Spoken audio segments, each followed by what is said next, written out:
And I think it's time we turned words into action. You know, as a great Pennsylvanian once said, Ben Franklin, well done is better than well said. And that's what you're doing here, and that's what I want to do with you. We're going to get things done. We're going to take action. We're going to bring people together. And I want you to hold me accountable. I'm not just going to come here and make a speech. I'm going to tell you what I will do, and then I want you to hold me accountable for doing it. And I can guarantee that Leo will make sure that happens, because if you hold this meeting again next year, I want to come as your president, and I want you and I to figure out what progress we've made and how much more still lies ahead.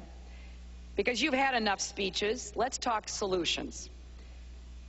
You know, we may not agree on every single issue, but one thing we agree on completely is you cannot have a strong economy or a strong national defense, and you cannot be a strong nation without a strong manufacturing sector. Now, not everyone shares this view. The people of Indiana, the company, and the elected officials begged the Bush administration to block the Chinese company from moving the jobs to China. Couldn't do it. So not only did the jobs go to China, but so did the intellectual property and the technological know-how to make those magnets.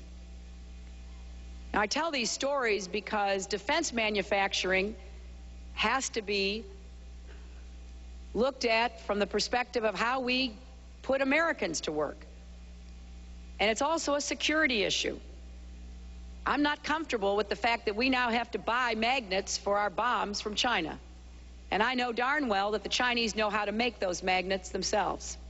And they're building up their military. They want to compete with us every step of the way, and we're basically helping them.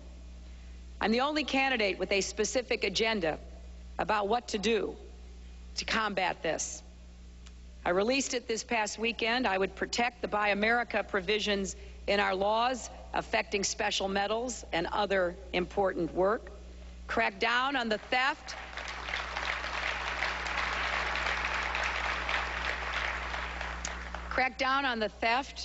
of our military technology by China and other countries, fully analyze our major defense contracts to know exactly how they'll affect American jobs. It makes no sense to me that the Pentagon says that they can't consider the impact on American jobs. You know, good jobs and a strong economy is part of America's national defense and security, and we need to start acting like that again. If you want more details about this, please go to my website, HillaryClinton.com, and take a look, because I think this is one of the critical issues in this campaign. And of course, when we talk about solutions for manufacturing, we've got to have quality, affordable health care for every American, because we've got to take it off the negotiating table. We can't continue to bargain over health care. I am the only candidate in this campaign who has a truly universal health care plan. No one's left out of my plan.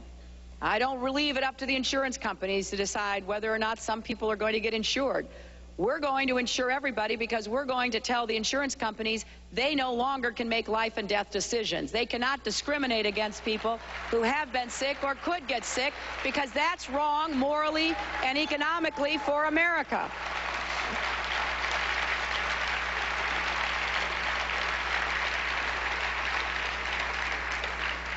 And we're also going to tackle the high cost of retiree health benefits. How can we possibly compete if a company like GM pays $1,635 in health care costs per car produced, while Toyota pays only $215?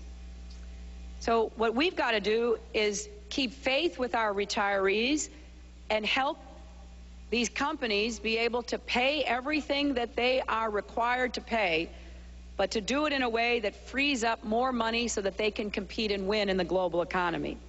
I'm going to be providing tax credits to help employers cover these costs. This will be a temporary measure to address the needs of the aging and retiring workforce as we transition to universal health care, but it's going to help our manufacturers remain competitive. You know, good plans are critical, but you also have to have the strength and determination to execute them. You've got to look at those of us who are running and say, who can I really count on? Who will be there for me? Who really gets it?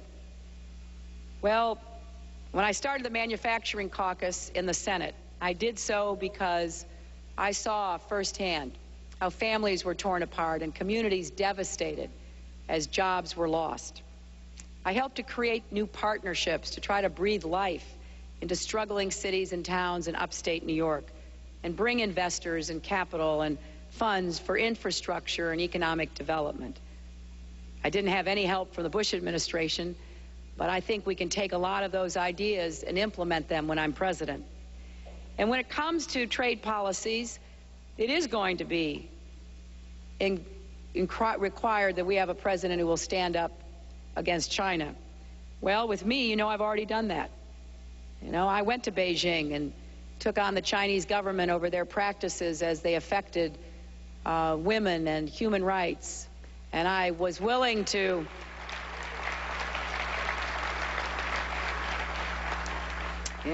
confront them right in Beijing. They didn't like it. They blocked out my remarks from being heard.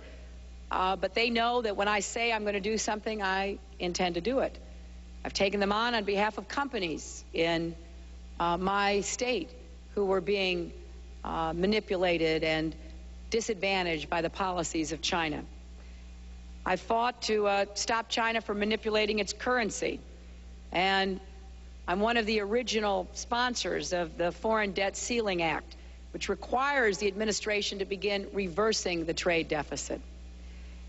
And I'm standing up to the Chinese today by urging President Bush to sit out the opening ceremonies of the Olympics. It is the least we can ask our president to do.